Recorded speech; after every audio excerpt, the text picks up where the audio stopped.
Bonsoir et bienvenue. Soirée événement sur TL7 ce soir. À l'heure du grand débat national, nous avons souhaité rassembler sur ce plateau des citoyens ligériens. Ils sont sur ma gauche et des parlementaires du département. Ils sont 13 ligériens, des agriculteurs, chefs d'entreprise, artisans ou encore mères au foyer. Gilets jaunes ou non, ils ont des choses à dire à leurs élus sur ce qui les touche, sur ce qui les révolte. Vous les découvrirez tout au long de cette émission. En face, je le disais, 5 parlementaires, députés et sénateurs de tous bords politiques. D'abord, Bernard Fournier, bonsoir. Bonsoir. Merci d'être avec nous. Vous êtes sénateur Les Républicains donc de la Loire, également président de l'Union des communes rurales de la Loire. Et vous dénoncez fortement l'inégalité entre les communes rurales et urbaines, notamment dans le montant des dotations de l'État.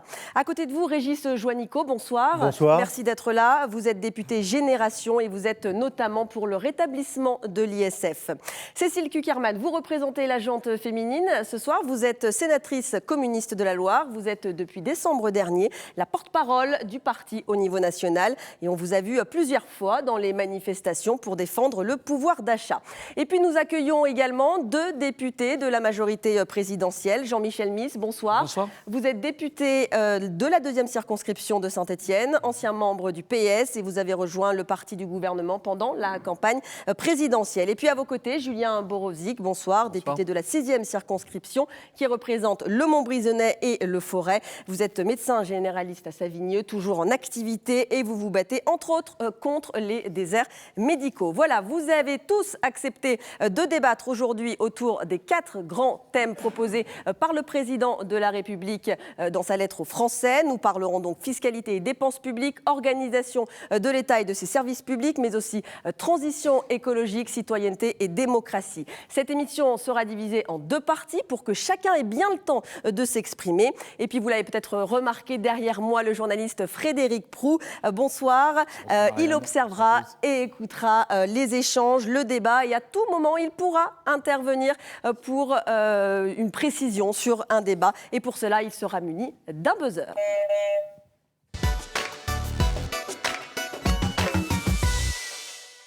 On se jette dans le grand bain tout de suite avec vous, Frédéric. Vous êtes agricultrice dans la Loire. Vous portez depuis le premier jour ce gilet jaune. Vous ne l'avez pas aujourd'hui, mais vous le portez en tout cas. Vous avez accepté de débattre ce soir, ce qui n'est pas le cas de tous les gilets jaunes. Aujourd'hui, vous avez 2 élus de la majorité gouvernementale. Qu'est-ce que vous avez envie de leur dire ? Tout d'abord, bonsoir. Ce que j'ai envie de dire aux députés, c'est si je suis présente ici ce soir, c'est pour représenter les Gilets jaunes d'une autre façon que le gouvernement les voit ou les fait ressentir comme tels auprès de la population.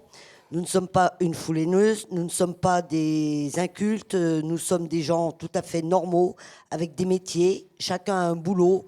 Il y en a certains qui sont retraités, il y a des artisans, des commerçants, il y a vraiment de tout dans les Gilets jaunes et pas seulement des chômeurs et des gens complètement à la rue. Alors, Jean-Michel Miss, je vous vois hocher de la tête. Justement, une réaction par rapport à ça, par rapport à la méthode ou à la vision que a pu avoir le gouvernement sur ce mouvement des Gilets jaunes.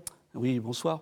Écoutez, j'entends ce que Madame nous dit. Effectivement, ça fait partie des reproches qu'on adresse au gouvernement dans le cadre de ce grand débat. Le gouvernement serait un peu condescendant, on peut le dire comme ça, et il y aurait une vision du mouvement un peu caricaturale en tendant à faire passer les citoyens qui font partie de ce mouvement pour des gens qui, effectivement, n'auraient pas forcément une grande réflexion politique. Je crois que c'est un peu une caricature également, parce que je crois que les membres du gouvernement, comme les membres du Parlement d'ailleurs, sont des citoyens à part entière, au même titre que les citoyens qui manifestent aujourd'hui. Est-ce que vous reconnaissez justement que quelquefois le gouvernement a pu manquer de tact, peut-être ?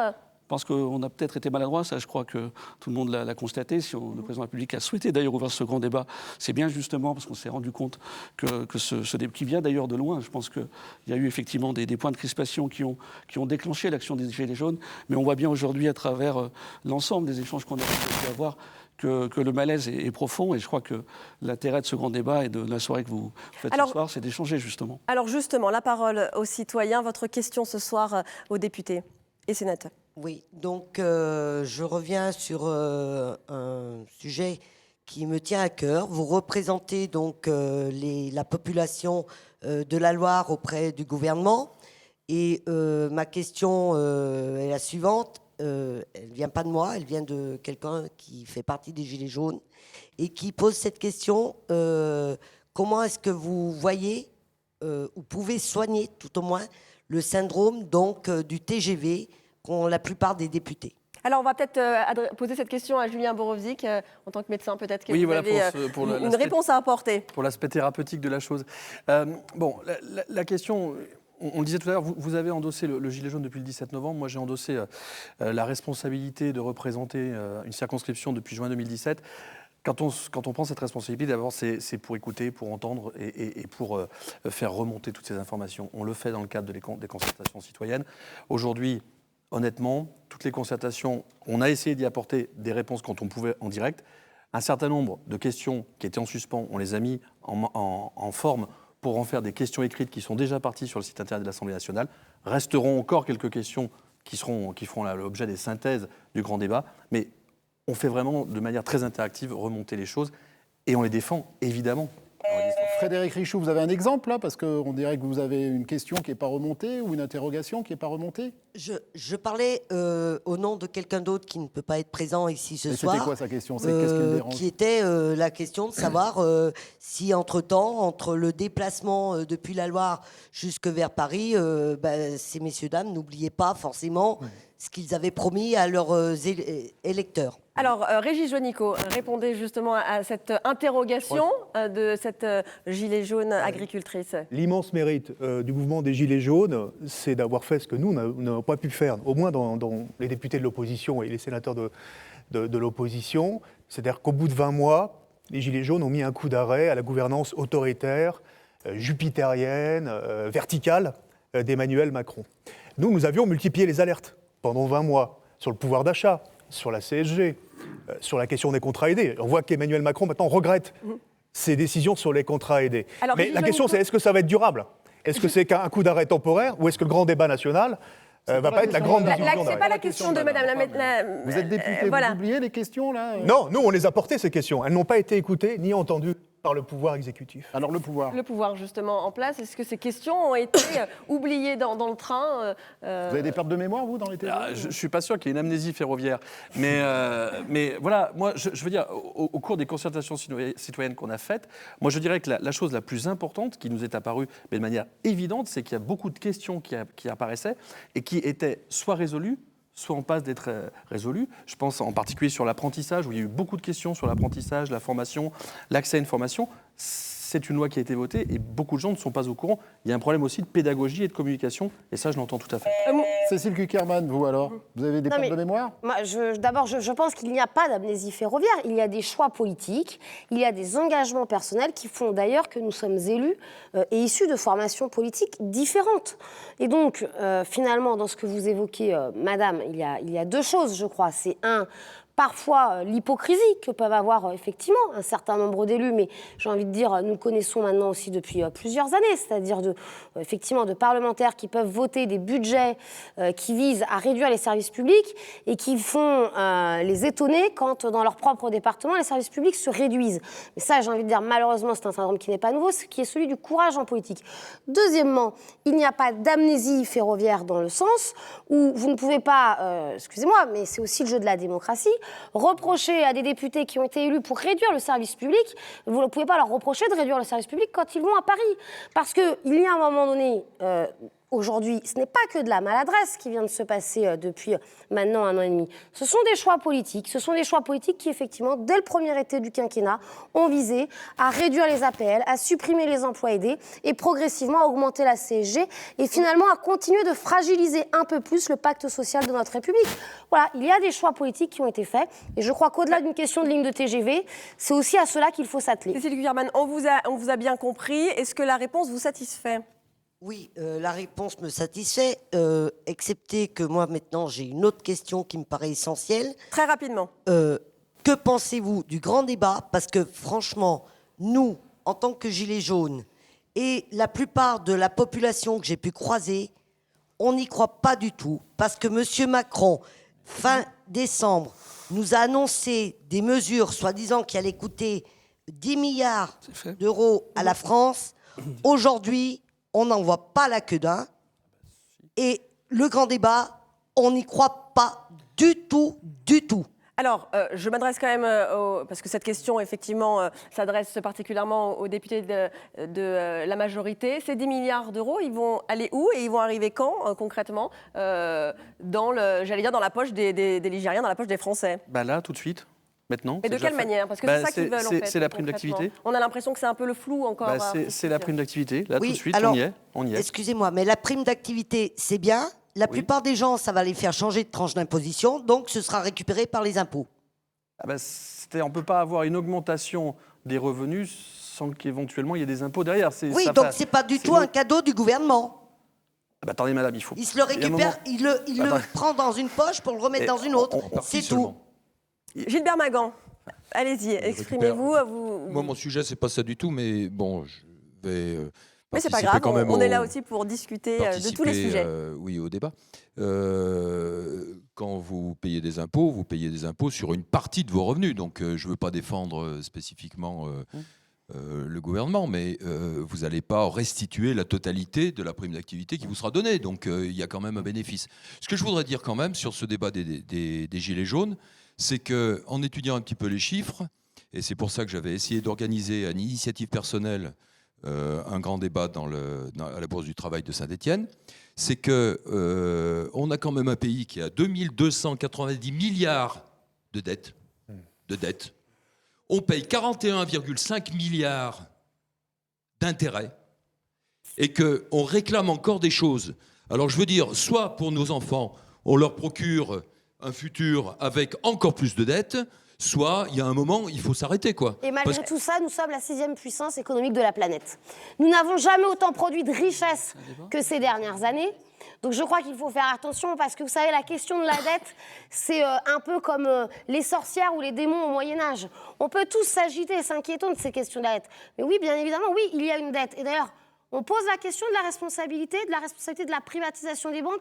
Comment est-ce qu'en renationalisant, on reprend cette question de la dette publique pour justement sortir de cette spirale que vous soulignez on a payé pour à les banques juste en titre. 2008.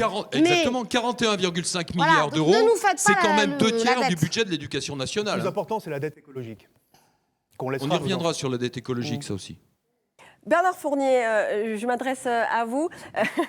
Un mot justement sur ce que vous venez d'entendre, notamment de Frédéric, sur le train de vie, j'allais dire, aussi des parlementaires. Qu'est-ce que vous en pensez? Est-ce que vous pensez qu'il est trop ambitieux? D'abord, je voudrais indiquer que je n'ai pas été très surpris par la colère qui s'est manifestée ces derniers mois, depuis notamment le mois de novembre, décembre, particulièrement, pour toutes sortes de raisons qui ont déjà été évoquées ici et là. Les 80 km/h, on se sentait méprisé, oublié, notamment dans le milieu rural. La CSG, vous l'avez signalé tout à l'heure, la taxe sur les carburants, etc., etc. On sentait monter une colère du peuple et notamment des ruraux. Et c'est la raison pour laquelle l'Union des communes rurales, qui représente 250 communes dans ce département, que je préside depuis quelques années, a décidé d'ouvrir des cahiers de doléances et de propositions dans nos communes pour que la population, les Forésiens, les Ligériens, puissent faire part de leurs préoccupations, de leurs soucis, de leurs critiques et de leurs suggestions. Ça nous semblait très Frédéric important Richoux, moi, je voudrais de savoir, redonner vous la avez parole au écrit peuple. sur les cahiers de doléances, vous Ah oui, tout à fait. Vous Tout avez à écrit, vous avez J'ai fait- écrit sur les cahiers de doléances et j'ai envoyé un mail à ces messieurs, dames, députés et sénateurs aux alentours de début décembre pour exprimer les revendications de la plupart des Gilets jaunes et de la population française. Mourad Sassi, vous levez la main, vous voulez prendre la parole. Je le rappelle, vous êtes Pour recentrer artisan. juste un hein. peu le débat, si je puis me permettre, pour revenir à votre question, parce que moi, elle m'intéressait beaucoup. Et on arrive au cahier de doléances, je ne vois pas trop le rapport. Qu'est-ce que, monsieur, vous pensez du train de vie des députés et des parlementaires français aujourd'hui?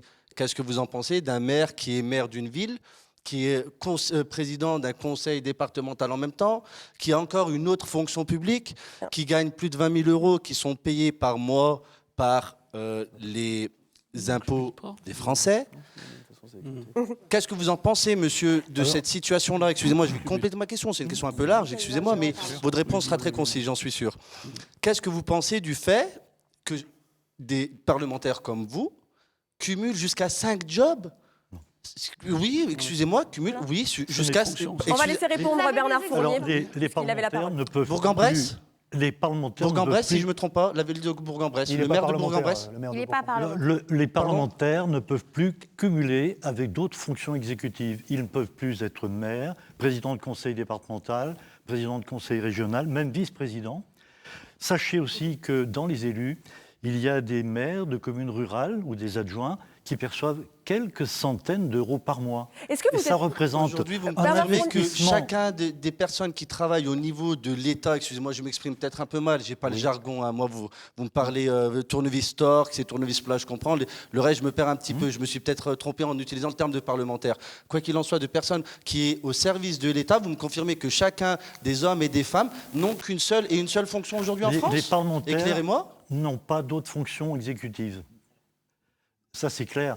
D'autre Mais part, il faut être clair. quand vous parlez de la rémunération des élus, il y a des maires qui touchent quelques centaines d'euros, 1 000 euros, 1 200 euros, avec un investissement considérable. Est-ce que vous êtes prêts, justement? Alors, Est-ce peut-être que vous êtes Frédéric prêts? d'abord. Parce qu'en assistant aux réunions publiques, il y a vos salaires qui sont exagérés, je pense. Est-ce que vous êtes prêts, tous les 5, à donner, en gros, Non, mais- combien vous gagnez À tous l'euro les mois? près, oui. Ah oui, mais de toute façon, c'est public. Je sais, mais les citoyens Nous, ne le nous avons savent la pas. transparence sur nos Est-ce que- patrimoines, puisqu'on est obligé de On le déclarer sait, nos oui, patrimoines c'est- oui, oui. et nos intérêts. Donc, On C'est peut surtout l'avoir. pour les- moi, ce qui me choque, c'est la rémunération des patrons du Ligériens. CAC 40. C'est les dividendes qui sont versés aux actionnaires. C'est aujourd'hui les inégalités Oui, mais les formidables dans ce citoyens pays. voudraient savoir vos salaires. Est-ce que vous êtes prêts à les Le train de donner? vie de l'État, le train de vie de l'État, c'est 1/1000 des dépenses publiques. Sénat, Assemblée nationale, présidence de la République, etc. C'est 1 milliard d'euros. 1 milliard d'euros sur 1 250 milliards d'euros. Donc arrêtez cette démagogie. Arrêtez Mourad, cette dans le démagogie. micro, Le dans le patron micro. de Peugeot, c'est pas de l'argent public, monsieur. C'est quelqu'un qui Ça a vous été choque pas? embauché. Des Non, mais- rémunérations Non, mais de oui, ce ça me type-là choque, monsieur. Mais là, le sujet, la question, elle est sur l'argent public qui est dépensé pour le fonctionnement de l'État. Telle est la question, monsieur. Ne me parlez pas du 440, monsieur. Je vous parle d'une question qui est claire et clairement identifiée. Le fonctionnement de l'État, il y a des gens qui travaillent dans ce fonctionnement de l'État, ça représente un certain budget. Qu'est-ce que vous en pensez, messieurs? Comment ça se fait? Vous me dites qu'aujourd'hui, il n'y a aucune personne au service de l'État, quelque niveau que ce soit au niveau local, c'est-à-dire régional, départemental ou national, vous me dites qu'il n'y a pas de personne qui cumule 2 fonctions? Non, Vous c'est- avez... Je Non crois que Cécile faut Gucarmin. je crois que sur cette question-là, elle est suffisamment grave, et vous avez raison, elle est suffisamment grave pour ne pas l'exagérer. Et ne pas l'exagérer parce que derrière, c'est la démocratie qui est en jeu.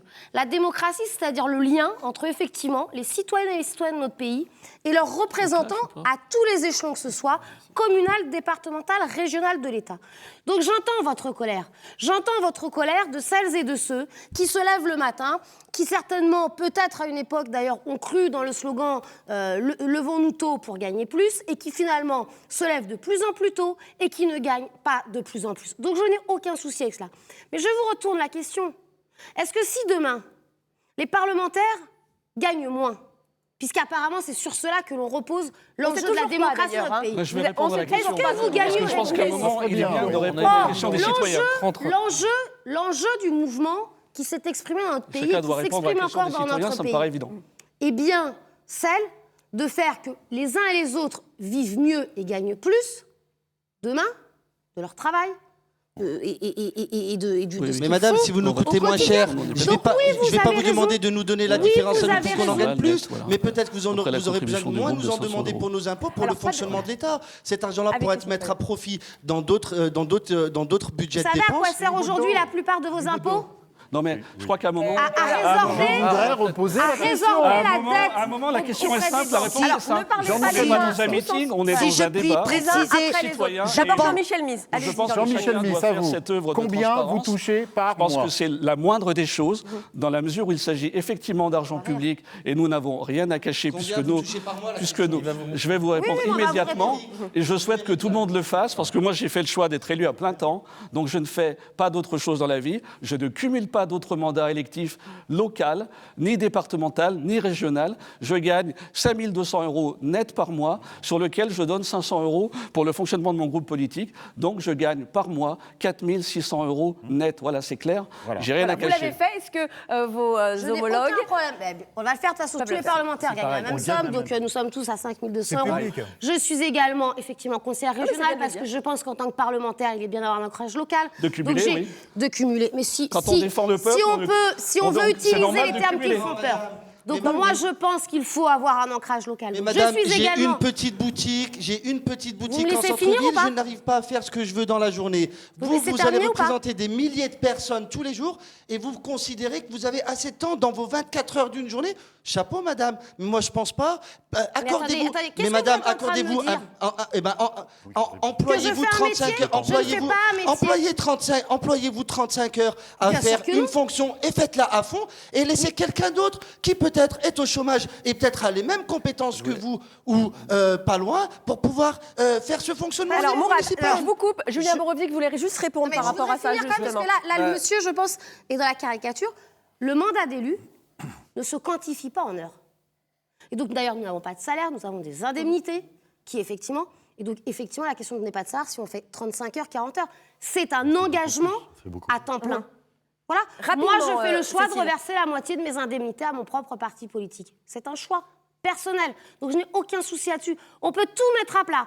Ce que les uns et les autres gagnent dans ce pays. Je suis très tranquille, je suis très à seule à l'aise. l'avoir fait pour Mais On a bien compris, Cécile Guillerman. Je vais faire... mais on ne parle pas, mais on ne travaille pas à 35 heures parce que nous sommes dans un engagement politique. Ce n'est pas un métier. On a bien compris. Bah oui, Julien mais- Borovik Moi, je- voulait non, répondre. On va justement. écouter Ouais, Julien je voulais- Borovik. Il voulait répondre. Justement. Mourad, Il y a Cécile tellement de Koukerman, choses on à va faire. Il y a- écouter Je voulais Julien répondre Borovik. sur- je voulais répondre Mourad, sur Mourad, son Et point. donc, éviter Chacun à les la parole. caricatures. S'il vous plaît. La Non, démocratie pas est en de jeu. discussion. Voilà. Je vais répondre C'est un sur coup, la plusieurs Privé, points. Julien Borovik voulait répondre. Le but, D'abord, c'est qu'on s'entende de tous. Juste un point de précision, il y a une loi qui écrète à 8 000 € par mois les revenus. Donc on ne peut pas avoir 20 000 €. Je le dis parce que c'est important quand même de savoir qu'il y a cette loi qui existe. Et sur cette loi, je pense qu'on peut peut-être aussi aller plus loin.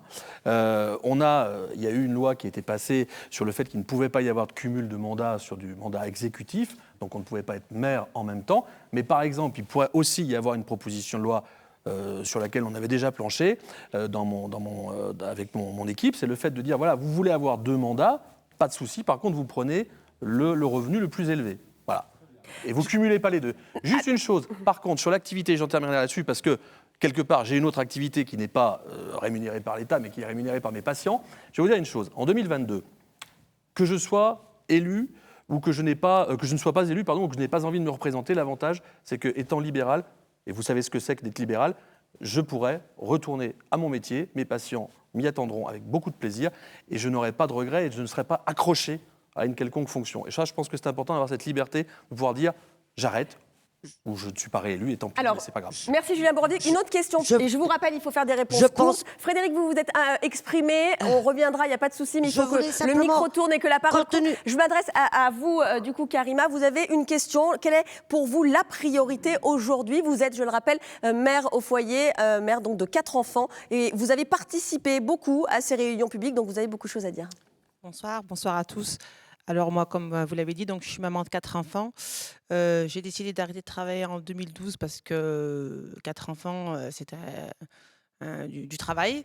Je croyais que je pouvais cumuler le travail et m'occuper de mes enfants, mais c'était très très dur parce que j'étais les 3-8, donc c'était pas évident.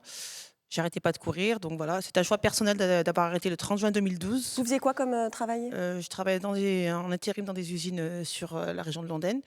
Donc, ça m'allait très très bien, j'avais un petit rythme.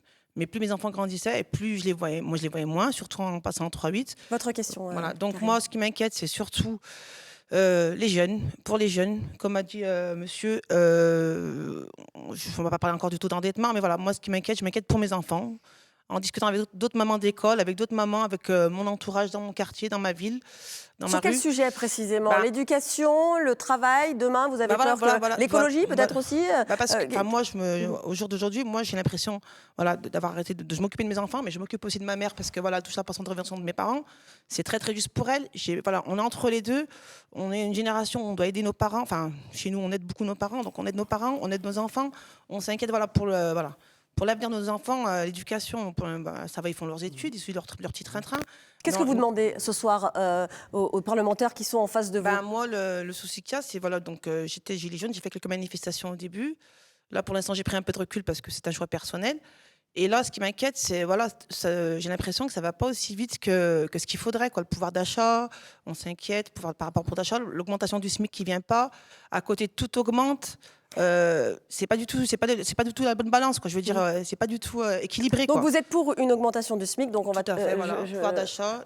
Pour augmenter Voilà. le pouvoir d'achat, on l'a bien compris. Alors, qu'est-ce qu'on fait aujourd'hui? Voilà, Karima souhaite que ça aille plus vite.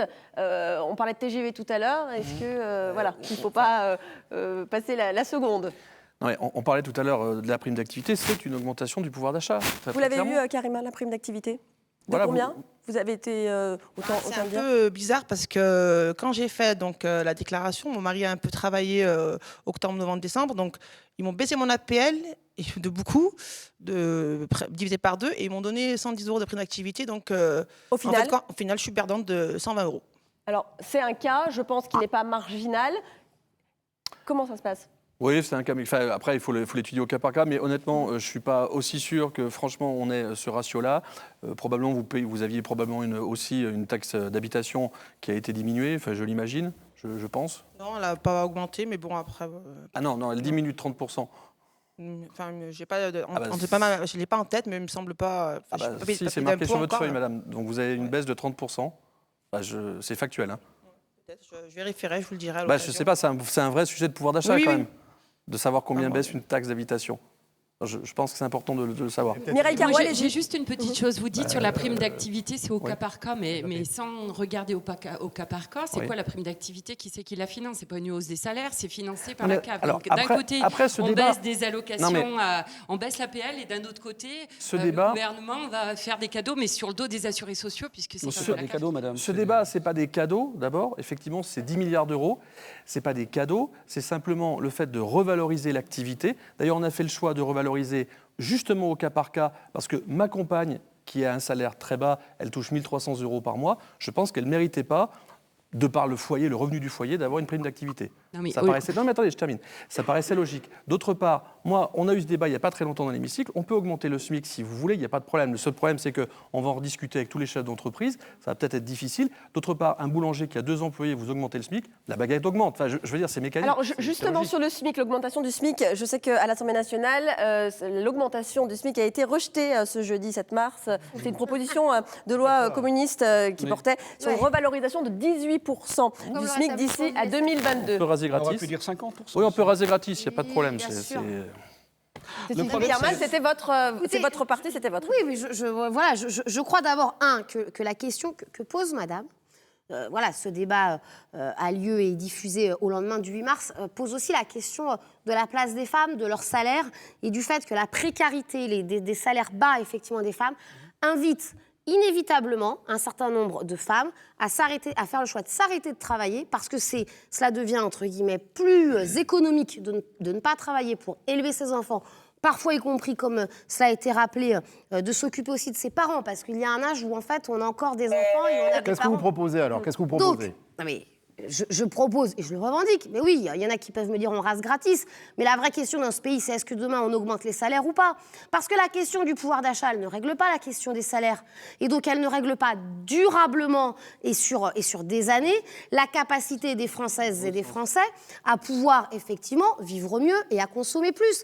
Et tant qu'on ne remettra pas cette question des salaires dans un pays, je le disais, qui n'a jamais autant produit de richesse que ces dernières années, eh bien, tant que l'on ne reconvoquera pas autour de la table les organisations syndicales, les organisations patronales, pour poser la question de la répartition des richesses dans l'entreprise, on pourra se la raconter, on pourra faire des grands débats, on pourra y aller à coups de piqûres d'argent public dans l'économie privée, mais l'on ne réglera pas la question fondamentale des femmes et des hommes de notre pays qui travaillent et qui veulent vivre dignement de leur travail. Cette discussion autour de l'augmentation du SMIC, de la répartition des richesses, elle ne date pas d'hier. Alors aujourd'hui, ils sont, je pense, en attente d'une réponse concrète. On préfère distribuer du CICE qui ne crée pas d'emploi plutôt que de poser la question des salaires dans notre pays. Ben voilà, c'est un choix, écoutez, on va faire juste après. Je vous donnerai la parole, Régis Juanico. D'abord, Julien Faure, vous êtes chef d'entreprise. J'imagine que l'augmentation du SMIC. Ce que j'entends là, ça me fait un petit peu mal. Parce que, quand même, Madame Kuckerman, vous avez été dans un parti qui, à 20 ans, a organisé la désindustrialisation de la France. Mais oui, vous avez dit, il ne faut plus travailler en France. Travailler, c'est mal. Travailler, c'est mal, il faut travailler 35 heures, mais les autres pays, non. Surtout, vous avez le droit de travailler. Qu'est-ce qui s'est passé? Les multinationales que vous condamnez à longueur de journée, elles ont compris que la France était plus compétitive et qu'il fallait absolument fermer leurs usines en France, demander à leurs sous-traitants locaux de les suivre à perpète les alouettes, et puis ceux qui restent, c'est ceux qui n'ont pas envie de délocaliser, comme moi, ou qui n'ont pas le choix de délocaliser, parce qu'ils sont boulangers, artisans, etc. Donc, tous ces gens-là, aujourd'hui, vous les trouvez au rond-point. Pourquoi? Parce qu'ils sont artisans, parce qu'ils n'ont pas bénéficié des 35 heures, qui ont, au passage, complètement désorganisé la France en dévalorisant le métier d'enseignant de 10%. Du jour au lendemain, parce que les enseignants n'ont pas eu droit à cette mesure. Donc aujourd'hui, ne vous étonnez pas s'il n'y a plus d'enseignants. Mais si, ne vous étonnez pas s'il n'y a plus d'enseignants. Et bientôt, effectivement... C'est pas les mêmes charges d'enseignement. Ouais, enfin, c'est pas les mêmes charges d'enseignement. Mais non, ça n'a rien à voir. Vous croyez vraiment que la désindustrialisation de la vallée de Londaine et de la vallée du Gier, par exemple, madame, depuis 40 ans dans notre département, est liée aux 35 heures? Non, elle a été amplifiée très largement en France. Non. Très largement. Creuse-Loire est parti bien avant les 35 heures dans la vallée de Londaine. Alors, Julien Faure est un homme effectivement de terrain. Vous travaillez, vous êtes chef d'entreprise. Qu'est-ce qui vous empêche aujourd'hui d'embaucher? Moi, tout simplement parce que je ne trouve pas les candidats. Ouais, c'est ça. Mais moi, j'ai des annonces tous les jours. Vous pouvez aller Donc, voir. c'est pas les 35 heures, c'est la formation. Donc, c'est pas les 35 heures? C'est la formation. Mais pourquoi? Mais parce que l'État s'est occupé de tout, n'importe comment. Il a fait l'apprenti sorcier dans tout un tas de domaines. Le résultat des courses, c'est qu'aujourd'hui, les gens ne sont pas formés pour les métiers qui existent sur le marché. Ils sont formés pour d'autres métiers. Moi, je veux bien qu'on forme des générations de psychologues, mais s'il n'y a pas la place pour des psychologues, vous en faites quoi? Vous les mettez au chômage, et ça, à la charge des entreprises. Bon, non, il faut quand même dire les choses, quoi. Alors, je crois que... juste, Régis Juanico, vous voulez prendre la parole? Alors, comment d'une main-d'œuvre bien formée dans certains secteurs industriels, ça, personne ne le conteste. Ce n'est pas qu'un problème qu'à la Loire. Par contre, nous avons une main-d'œuvre très compétente, nous avons la créativité, nous avons de l'innovation dans notre territoire qui fait qu'aujourd'hui, la Loire se débrouille bien mieux que beaucoup d'autres départements qui ont eu des problèmes aussi de reconversion industrielle, comme dans l'Est ou dans le Nord. Aujourd'hui, on a plus de 20% de salariés qui sont encore dans le secteur industriel. C'est énorme. Et un tissu de PME industriels innovants qui exportent à l'international et qui sont souvent des leaders mondiaux ou européens. Donc, ce n'est pas le problème principal. On n'a pas de chômage dans la Loire? Par contre, le grand débat national, oui, moins qu'ailleurs. Et dans l'industrie, beaucoup moins. Et donc, la question qui revient dans les grands débats qui sont organisés, j'ai assisté à 2 débats à Villars et à Roche-la-Molière lundi, et j'ai eu les comptes rendus d'autres communes. C'est la hausse du pouvoir d'achat. C'est aujourd'hui réindexer les prestations sociales et le SMIC et la retraite sur l'inflation. 2% d'inflation. Et c'est le rétablissement de l'ISF. C'est ça qui vient en tête. C'est la question de la justice sociale, fiscale. Alors, et c'est la justice sociale. Vous posez un thème, effectivement, qui fait partie de ce grand débat. On l'a entendu à plusieurs reprises. C'est le rétablissement ou non de l'ISF. Julien Faure, oui, vous êtes pour, vous êtes contre le rétablissement de l'ISF? Je m'en fiche complètement. C'est pas votre problème. C'est pas votre problème. En tout cas, c'est pas ça qui va résoudre les... Je m'en fiche complètement. Je n'ai jamais payé l'ISF et je le paierai probablement jamais. Mes revenus ne le permettent pas. Et mon patrimoine non plus. Et je m'en fiche. Alors, on va juste faire un petit tour de table, c'est un très mauvais justement. signal. Ce qu'il faut comprendre, encore une fois, c'est qu'en France, on est quand même sur une planète et qu'il y a d'autres pays qui nous regardent. Eh bien, quand on a dit, pour les 35 heures encore, on va arrêter de travailler, voilà le résultat. Et si on dit maintenant, on rétablit l'ISF, on va encore avoir un mauvais résultat. Je pense que c'est vraiment une fausse bonne solution. Alors, un petit tour de table, justement, sur l'ISF. Karima, vous êtes pour, contre, ou alors complètement, c'est un sujet qui... vous parle pas, en tout cas éloigné de vos préoccupations? Je serais contre le rétablissement de l'ISF parce que, voilà, contre. Plutôt contre. Ouais. Mireille Carreau? Non, moi je suis bien sûr pour le rétablissement de l'ISF, mais pas uniquement. Alors l'ISF, c'est quand même près de 5 milliards d'euros, mais moi je pense qu'il faut revoir toute la fiscalité et retravailler sur une fiscalité qui soit beaucoup plus juste et qui permette à ce que l'imposition en France permette d'avoir un financement des dépenses publiques à la hauteur, mais une imposition qui soit plus juste, plus progressive, avec des tranches supplémentaires, mais surtout aussi modifier le système système d'imposition, et notamment l'impôt le plus injuste qui soit, c'est-à-dire la TVA. Il faut que la TVA sur les produits de première nécessité soit supprimée. Il faut que la TVA, d'une manière globale, soit baissée. Et il faut revoir toute la fiscalité en France. Alors, on va parler, puisqu'on est sur ce terrain-là de la fiscalité. Je finis mon petit tour de table. Mourad, vous pour ou contre ? C'est vrai que 3,8 milliards de plus dans les caisses de l'État, ce serait une plutôt bonne chose. Après, je pense que c'est relativement insignifiant face à la masse Pardon, non, mais c'est vrai, à la masse de gâchis qu'il y a malheureusement dans notre pays et de besoin de restructuration. La priorité n'est pas là pour vous. On l'a bien compris. Très sincèrement, la priorité n'est pas là. Frédéric, pour ou contre l'ISF ? Moi, je suis pour le rétablissement de l'ISF et je pense que pour les entreprises, le gros problème vient des charges salariales qui leur pèsent dessus. Elles sont énormes pour les petits commerçants et les artisans. Alors, je voudrais juste revenir avec Mourad de Slassi. On en a parlé, on parlait de formation tout à l'heure et le problème de trouver des jeunes formés. Vous avez surtout un problème de les garder puisqu'un apprenti coûterait trop cher, vous coûte trop cher. Alors parlez-nous de ce problème que vous avez justement pour prendre des apprentis, puisque le gouvernement veut relancer, comme tous les gouvernements depuis des années, l'apprentissage. On n'y arrive pas vraiment, mais peut-être qu'on va y arriver cette fois-ci. Mais vous, quelles sont vos difficultés ? Pourquoi vous ne gardez pas vos apprentis ? Moi, j'invite le gouvernement à me passer un petit coup de fil parce que moi, je suis le pro de l'apprentissage pour le coup. Non, mais si je peux le dire ainsi, excusez-moi. Alors c'est quoi le problème aujourd'hui que vous rencontrez ? Non, en fait, le problème de l'apprentissage, pour moi, c'est un problème pécunier, très clairement. Aujourd'hui, et je vais faire une correction, moi, très clairement, aujourd'hui, un apprenti ne me coûte pas excessivement cher. C'est-à-dire que moi, je n'ai pas de problème à garder mon apprenti. Non. Et je vous remets un petit peu dans le débat qu'on avait vu la dernière fois. En fait, mon propos, il était de dire que malheureusement, aujourd'hui, l'apprentissage n'est pas valorisé. N'est pas du tout valorisé. Tant dans l'idée que les gens sont... Non, mais attendez, laissez-moi qu'on se comprenne sur quoi il n'est pas valorisé, messieurs, dames. Voilà. Il n'est pas valorisé à plusieurs points de vue. Déjà au point de vue de l'image, bien entendu, mais surtout, il n'est pas valorisé au niveau du salaire. Aujourd'hui, le jeune de 18 ans en 2018 n'est plus le jeune de 18 ans de 1978 ou de 88 ou d'il y a 20 ans, messieurs, dames. Du coup, aujourd'hui, le jeune ne peut pas... un jeune qui a 18 ans, on va lui dire, demain, tu vas aller travailler 35 heures par semaine et en plus retourner à l'école, dans le cumul des deux, dans le 35 heures, qu'on soit bien d'accord, et tu vas gagner 799 € de mémoire quand il a moins de 18 ans, c'est compliqué de le motiver, le jeune, à se lever le matin. Et vous, pourquoi vous ne les prenez pas après, vous ne les prenez pas en salarié ? Ah non, je les prends. Tous ? Ça vous coûte cher quand même, vous m'avez dit. Alors oui, non, mais bien entendu, et c'est là que le dilemme peut commencer à arriver. Moi, j'ai pris le premier apprenti il y a 4 ans, en 2015. Il a terminé son apprentissage il y a à peu près 1 an et demi. Il a été embauché du coup il y a 2 ans en CDI. On a créé le premier emploi. J'ai commencé ma boutique tout seul. Donc c'était le premier emploi. On a compris, Mourad, on va faire répondre justement les députés Jean-Michel Mis sur l'apprentissage. L'effort n'est pas suffisant, visiblement, sur ce domaine-là. Je pense que c'est un sujet qui est récurrent. Ça a été rappelé par Frédéric Proulx.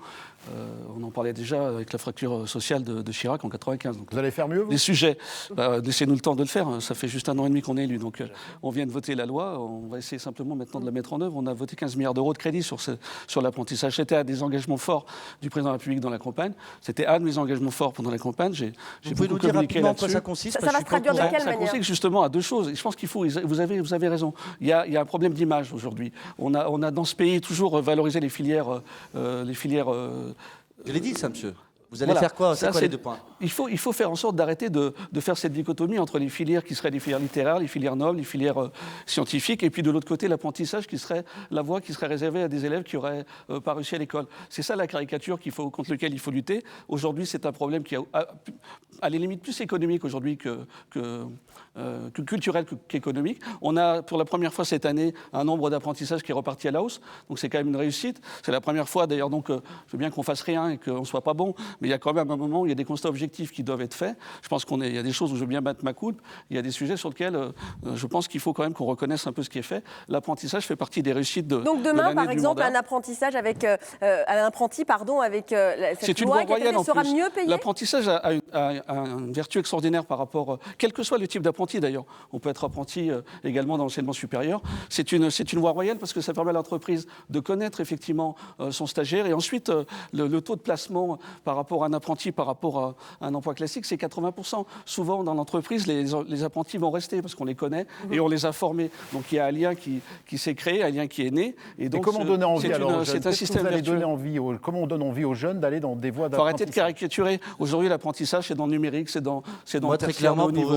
je me permets de vous couper, ça va être très court. Très clairement, vous mettez un apprentissage où les jeunes ils vont toucher 1 100 € dans le mois et on a un complément de l'État qui vient compléter ce que nous, déjà chefs d'entreprise, on vient payer. Je vous garantis qu'il y a du monde qui va se bousculer aux portes des entreprises. Voilà, ça c'est concret. Donc ça c'est concret, c'est une proposition, est-ce que vous la notez? Elle ne va pas se perdre dans le TGV, celle-ci. Justement, j'allais y revenir parce que pour le coup, c'est une question qui m'a été posée samedi, elle vient d'être posée au gouvernement cette semaine. Par rapport au fait de bénéficier de la prime d'activité, de majorer une rémunération sur les apprentis. C'est concret. Et je voudrais juste quand même rappeler une chose sur l'apprentissage. On met énormément d'argent dessus. Rapidement, Julien. Et très rapidement, la région Auvergne-Rhône-Alpes vient de refuser 600 millions d'euros de l'État pour favoriser l'apprentissage. Dont acte, c'est un peu dommage, parce que je pense que ce n'est pas une des considérations politiques qui doivent ruiner les espoirs des apprentis. Julien Faure, vous en prenez des apprentis, vous en cherchez, vous en trouvez? On en cherche. Dans notre filière, en fait, la filière d'apprentissage telle qu'elle était avant, elle n'existe plus. Donc aujourd'hui, on a des gens qui sont en contrat de professionnalisation, oui, avec une formation à l'extérieur de l'entreprise. Et ça vous convient pour l'instant, le système? Ça me convient si j'arrive à en trouver.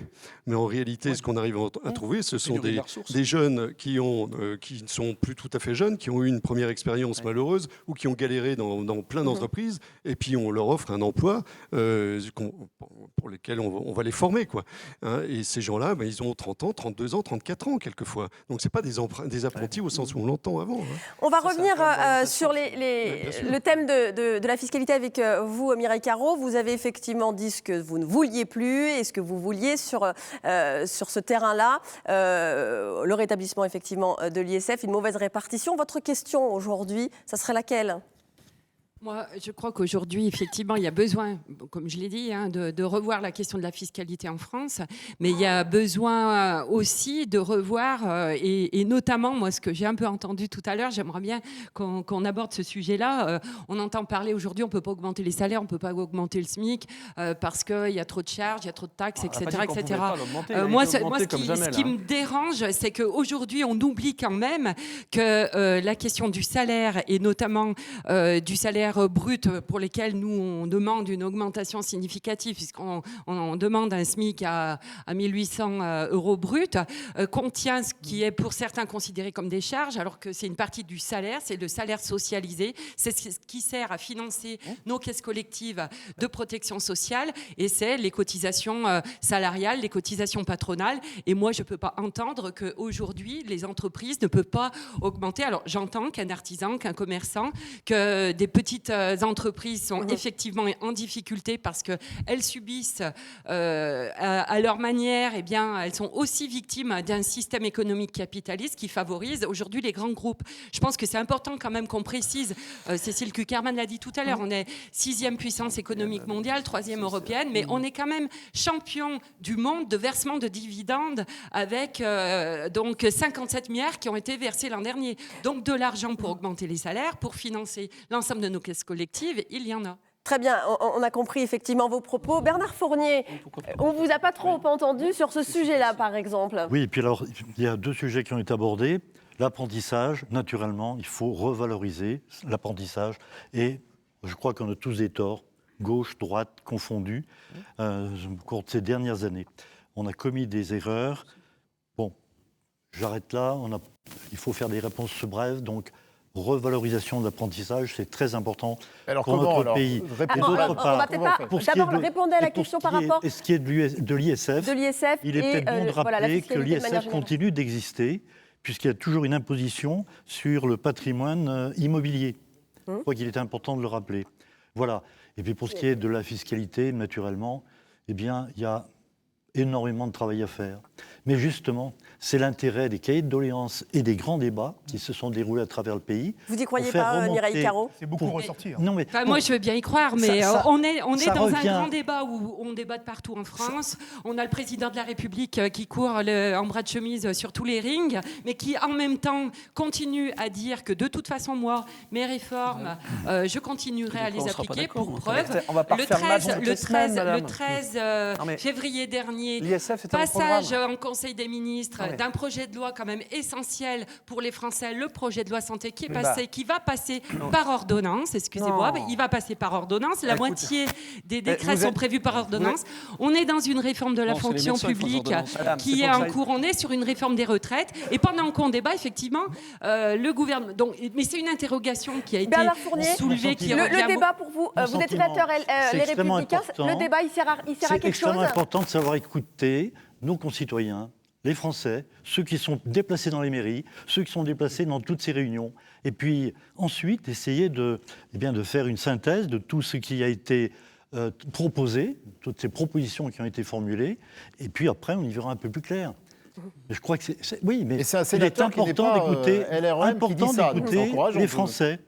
On vous a donné la parole. Tout à fait. On sent une impatience quand même. On sent une impatience de la part du on ne décide pas de Paris, de nos bureaux. C'est pas nous de décider comme cela. Il faut essayer de prendre en compte tout ce qui a été formulé ces dernières semaines, ces derniers mois. Alors vous êtes qu'on fasse un statu quo sur l'ensemble des réformes en cours. Pourquoi on continue et on poursuit cette même politique?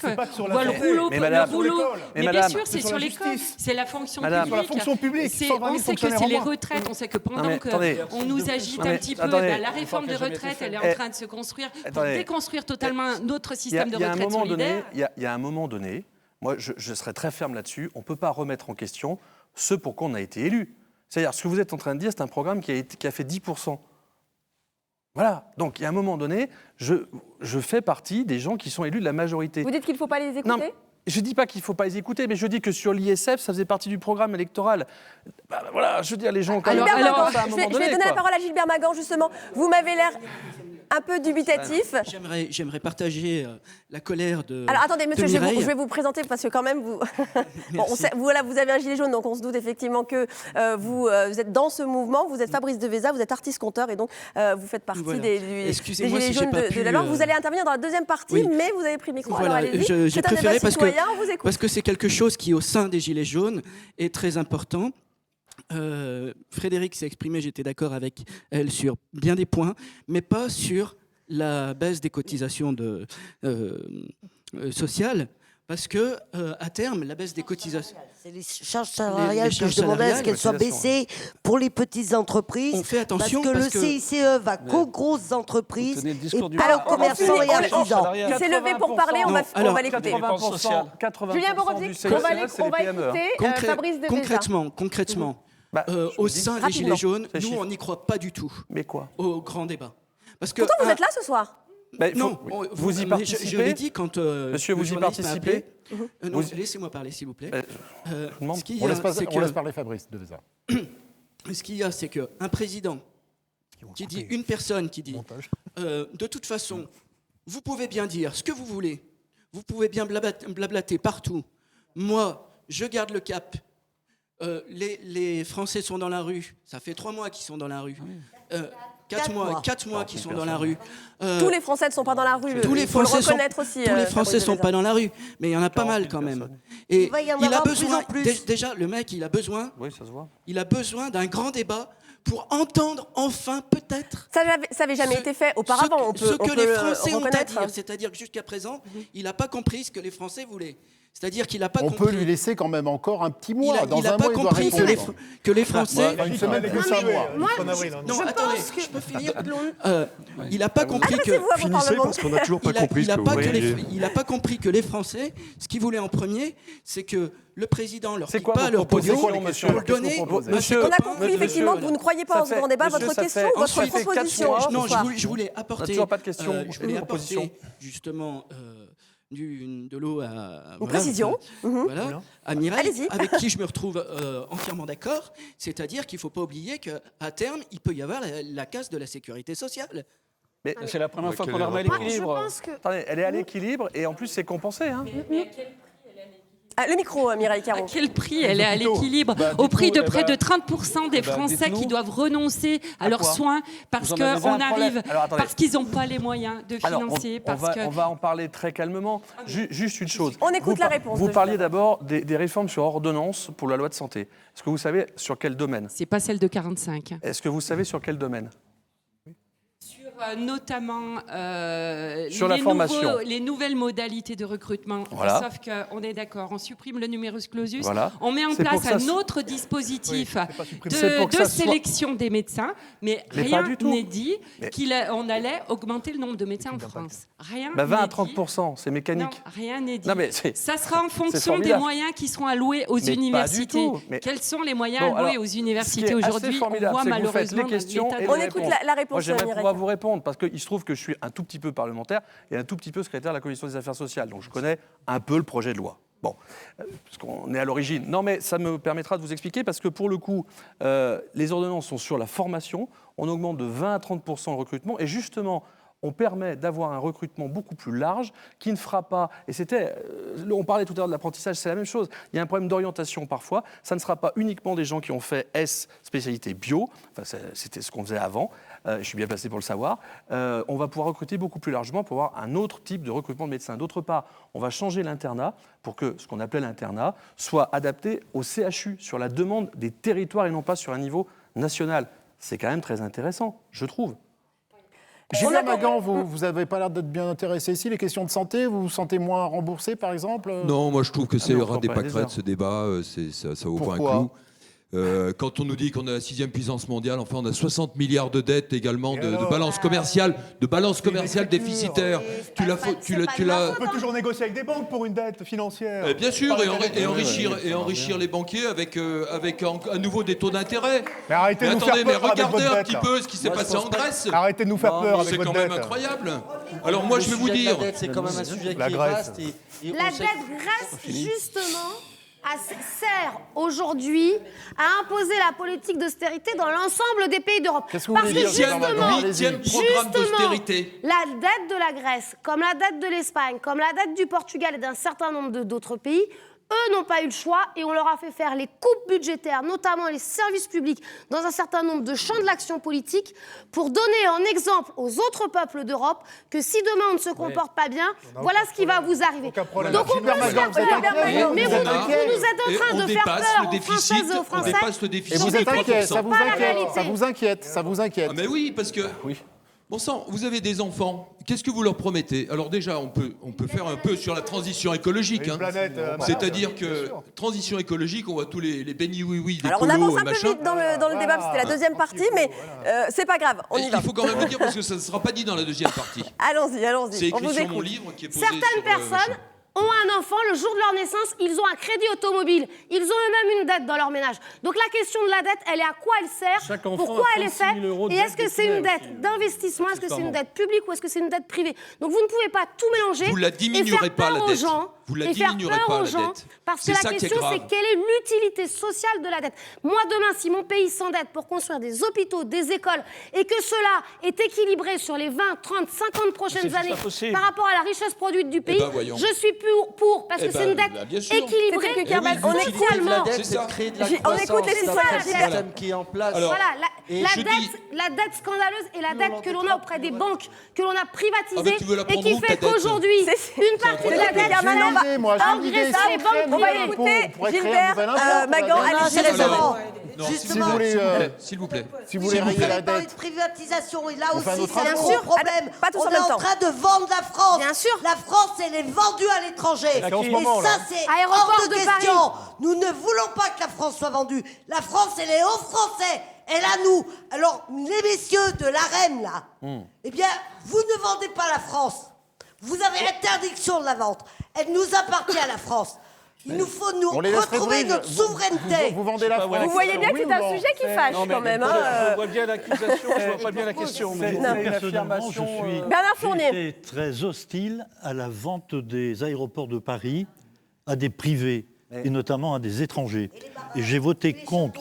Mais je pense, à un moment, il faut quand même garder un peu raison. Moi, je reviens du Portugal. Tu parles du Portugal. J'en reviens grâce au gouvernement actuel. Non seulement ils ont remboursé leur dette, mais ils ont remboursé l'emprunt qu'ils avaient auprès du FMI.